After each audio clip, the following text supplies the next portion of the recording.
आप देख रहे हैं सत्य हिंदी और मैं हूं आपके साथ कृति सिंह भदौरिया। आइए रुक करते हैं इस वक्त की बड़ी खबरों की ओर। अमेरिकी राष्ट्रपति डोनाल्ड ट्रंप ने शुक्रवार को व्लादिमीर पुतिन से आग्रह किया कि वे रूस द्वारा कुर्स्क क्षेत्र से बाहर निकाले जा रहे यूक्रेनी सैनिकों को छोड़ दें। इस पर अब पुतिन की प्रतिक्रिया आई है। उन्होंने कहा है कि अगर वे आत्मसमर्पण करते हैं तो वे इस अपील का सम्मान करेंगे। समाचार एजेंसी रॉयटर्स ने अपनी रिपोर्ट में पुतिन के हवाले से कहा कि यदि वे आत्मसमर्पण करते हैं तो हम गारंटी देते हैं कि हम उनकी जान बचा लेंगे। उन्हें अंतर्राष्ट्रीय कानून और रूसी संघ के कानूनों के अनुसार जीवन और सभ्य व्यवहार की गारंटी दी जाएगी। ट्रंप ने शुक्रवार को कहा था कि एक दिन पहले पुतिन के साथ हुई लंबी सकारात्मक चर्चा के बाद रूस और यूक्रेन के बीच युद्ध समाप्त होने की बहुत अच्छी संभावना है। वहीं रूस की सुरक्षा परिषद के उपाध्यक्ष पूर्व राष्ट्रपति दिमित्री ने सोशल मीडिया पर पोस्ट किया कि यदि यूक्रेनी सैनिक हथियार डालने से इनकार करते हैं तो उन सभी को व्यवस्थित और निर्दयता पूर्वक खत्म कर दिया जाएगा। अमेरिका के उपराष्ट्रपति जेडी वेंस ने अमेरिका की अप्रवासन नीति को लेकर एक बड़ा बयान दिया है, जिसके बाद अमेरिका में इसे लेकर नई बहस छिड़ गई है। दरअसल वेंस ने एक इंटरव्यू के दौरान कहा कि ग्रीन कार्ड मिलने का मतलब ये नहीं है कि लोगों को इससे अमेरिका में अनिश्चित काल तक रहने का अधिकार मिल जाता है और सरकार के पास ग्रीन कार्ड धारकों को भी देश से निकालने का अधिकार है। आपको बता दें कि अमेरिका में ग्रीन कार्ड को स्थायी निवास प्रमाण पत्र के तौर पर माना जाता है और ये विदेशी लोगों को अमेरिका में रहने और काम करने का अधिकार देता है। अभी तक अमेरिका में अवैध अप्रवासी ही निशाने पर थे, लेकिन अब जेडी वेंस के इस बयान के ग्रीन कार्ड धारकों के बीच चिंता पैदा कर दी है।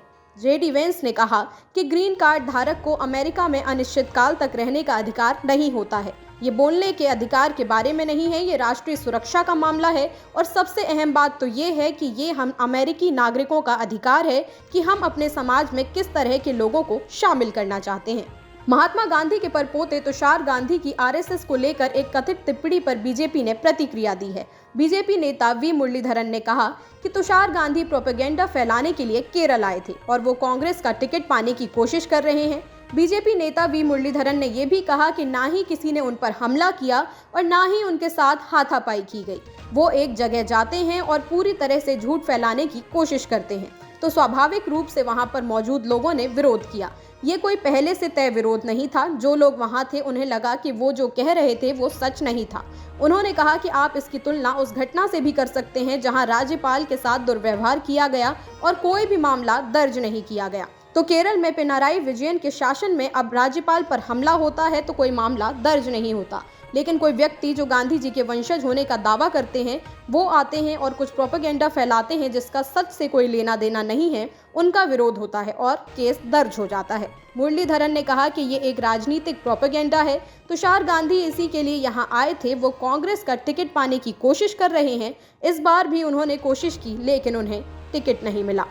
भारत ने संयुक्त राष्ट्र महासभा में जम्मू कश्मीर के अनुचित उल्लेख के लिए पाकिस्तान का विरोध किया है। भारत ने कहा कि इस तरह की टिप्पणियां ना तो पाकिस्तान के दावे को मान्य करेंगी और ना ही सीमा पार आतंकवाद को उचित ठहराएंगी। संयुक्त राष्ट्र में भारतीय प्रतिनिधि पी हरीश ने कहा कि अपनी आदतों के अनुरूप पाकिस्तान के पूर्व विदेश सचिव ने आज भारतीय केंद्र शासित प्रदेश जम्मू और कश्मीर का अनुचित संदर्भ दिया। बार बार उल्लेख करने से ना तो उनके दावे की पुष्टि होगी और ना ही सीमा पार आतंकवाद के उनके अभ्यास को उचित ठहराया जा सकेगा। इस देश की कट्टरपंथी मानसिकता और उसका रिकॉर्ड भी जग जाहिर है। पी हरीश ने यह भी कहा कि इस तरह के प्रयासों से ये वास्तविकता नहीं बदलेगी कि जम्मू कश्मीर भारत का अभिन्न अंग था, है और हमेशा रहेगा। भारत ने प्रतिक्रिया पाकिस्तान के पूर्व विदेश सचिव तहमीना जंजुआ के जम्मू कश्मीर का उल्लेख करने के बाद आई है। समाचार एजेंसी पीटीआई के मुताबिक जंजुआ ने international day to combat Islamophobia पर संयुक्त राष्ट्र महासभा की एक अनौपचारिक बैठक में जम्मू कश्मीर का उल्लेख करते हुए बयान दिया था। आंध्र प्रदेश के उप मुख्यमंत्री और जनसेना पार्टी के प्रमुख पवन कल्याण ने तमिलनाडु के नेताओं पर करारा हमला किया है। उन्होंने शुक्रवार को नेशनल एजुकेशन पॉलिसी के विरोध और हिंदी थोपने के आरोप को लेकर तमिलनाडु के नेताओं की आलोचना की। पवन कल्याण इसे पाखंड बताते हुए सवाल किया कि वे हिंदी का विरोध क्यों करते हैं, जबकि हिंदी में फिल्में डब की जाती हैं और मुनाफा कमाया जाता है। पवन कल्याण ने कहा कि ये नेता हिंदी का विरोध करते हैं लेकिन वित्तीय लाभ के लिए तमिल फिल्मों को हिंदी में डब करने की अनुमति दे देते हैं। उन्होंने कहा कि मुझे समझ में नहीं आता कि कुछ लोग संस्कृत की आलोचना क्यों करते हैं। तमिलनाडु के नेता हिंदी का विरोध क्यों करते हैं जबकि वित्तीय लाभ के लिए अपनी फिल्मों को हिंदी में डब करने की अनुमति दे देते हैं। वे बॉलीवुड से पैसा चाहते हैं लेकिन हिंदी को स्वीकार करने से इनकार करते हैं। आखिर ये कैसा तर्क है? महाराष्ट्र की सियासत में औरंगजेब को लेकर उठा विवाद शांत होने का नाम नहीं ले रहा है। ताजा मामला उद्धव ठाकरे के नेतृत्व वाली शिवसेना यूबीटी के नेता संजय राउत से जुड़ा हुआ है, जिन्होंने सूबे में बीजेपी के नेतृत्व वाली सरकार की तुलना औरंगजेब के शासन से कर दी है। संजय राउत ने शुक्रवार को महाराष्ट्र में भारतीय जनता पार्टी के नेतृत्व वाली सरकार के शासन को औरंगजेब से भी बदतर बताया है। उन्होंने साथ ही ये भी कहा कि इस सरकार के कारण किसान अपनी जान दे रहे हैं। संजय राउत ने कहा है कि महाराष्ट्र के लोग मुगल के औरंगजेब को भूल जाएं और नए औरंगजेब को याद रखें, क्योंकि महाराष्ट्र में बीजेपी का शासन औरंगजेब के दौर से भी बहुत बुरा है। किसान आत्महत्या कर रहे हैं।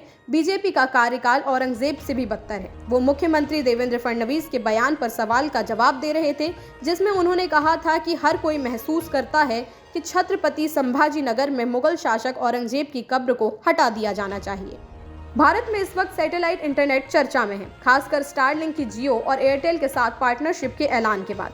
स्टारलिंक को भारत में ऑपरेशन शुरू करने की मंजूरी नहीं मिली है, लेकिन कंपनी ने जियो और एयरटेल के साथ अपने डिवाइसेस को बेचने के लिए करार किया है। हालांकि अभी तक भारत में सैटेलाइट स्पेक्ट्रम जारी नहीं हुए हैं। रॉयटर्स की एक रिपोर्ट के मुताबिक telecom regulatory authority of India यानी ट्राई शुरुआती मार्केट ट्रेंड को चेक करने के लिए 5 साल का ब्रॉडबैंड स्पेक्ट्रम जारी करने का प्रस्ताव पेश कर सकता है। अगर ऐसा होता है तो एलन मस्क को बड़ा झटका लगेगा, जो 20 साल का परमिट चाहते हैं। रॉयटर्स ने ये जानकारी वरिष्ठ सरकारी अधिकारी के हवाले से दी है। ट्राई सरकार को प्रस्ताव भेजने पर काम कर रही है। ये प्रस्ताव स्पेक्ट्रम की कीमत और अवधि को लेकर होगा, यानी स्पेक्ट्रम की कीमत कितनी होनी चाहिए और ये कितने दिनों के लिए जारी किया जाना चाहिए। स्पेसएक्स ने अंतरिक्ष यात्री सुनीता विलियम्स और बुच विल्मोर को अंतरिक्ष से वापस लाने के लिए नए दल के साथ इंटरनेशनल स्पेस स्टेशन के लिए रॉकेट लॉन्च कर दिया है। दोनों अंतरिक्ष यात्री केवल 8 दिनों के लिए इंटरनेशनल स्पेस स्टेशन पर गए थे, लेकिन स्पेसक्राफ्ट में कुछ तकनीकी समस्या की वजह से उन्हें पिछले 9 महीनों से अंतरिक्ष में ही रहना पड़ रहा है। नए दल के इंटरनेशनल स्पेस स्टेशन पर पहुंचने के 2 दिन बाद अंतरिक्ष यात्री धरती पर वापसी की अपनी यात्रा शुरू करेंगे। नासा के commercial crew programme manager Steve Stich ने कहा है कि वो इस मिशन से बहुत खुश हैं। उन्होंने कहा कि बुच और सुनीता ने बहुत ही अच्छा काम किया है और हम उन्हें वापस लाने के लिए उत्सुक हैं। सुनीता विलियम्स और बुच विल्मोर ने 5 जून 2024 को परीक्षण मिशन के लिए बोइंग के स्टारलाइनर अंतरिक्ष यान से उड़ान भरी थी। उन्हें इंटरनेशनल स्पेस स्टेशन से 8 दिन के बाद वापस लौटना था, लेकिन उन्हें अभी तक वापस नहीं लाया जा सका है। होली के दिन झारखंड के गिरिडीह में 2 समुदायों के बीच झड़प हुई है। इस दौरान कुछ वाहनों में आग लगा दी गई। ये घटना गिरिडीह के घोरथंबा इलाके की है। जिला प्रशासन के मुताबिक अब स्थिति नियंत्रण में है। गिरिडीह के एसपी डॉक्टर बिमल ने घटना के बारे में बताया, घोरथंबा क्षेत्र में 2 पक्षों का विवाद सामने आया है। होली खेलते वक्त ये बात सामने आई है। उन्होंने कहा कि हम लोग दोनों पक्षों को चिन्हित कर रहे हैं, इसके बाद कड़ी कार्यवाही की जाएगी। अभी पूरी तरह से स्थिति नियंत्रण में है। किसी को विशेष रूप से कोई चोट या ऐसी कोई बात सामने नहीं आई है। असामाजिक तत्व या जो भी लोग इस घटना में शामिल थे, उन पर कड़ी कार्यवाही होगी। घटना के दौरान आगजनी पर सवाल उठाते हुए और सवाल करते हुए गिरिडीह एसपी ने कहा कि कुछ आगजनी हुई थी, जिस पर पूरी तरह से नियंत्रण पा लिया गया है। वहीं डिप्टी डेवलपमेंट कमिश्नर स्मिता कुमारी ने बताया कि कुछ अज्ञात लोगों ने व्यवस्था खराब करने की कोशिश की थी, लेकिन अब सब कुछ सामान्य है। फिलहाल के लिए इतना ही। देश दुनिया की तमाम खबरों के लिए आप देखते रहिए सत्य Hindi.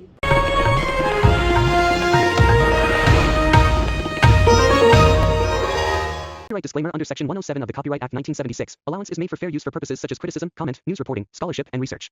Fair use is a use permitted by copyright statute that might otherwise be infringing.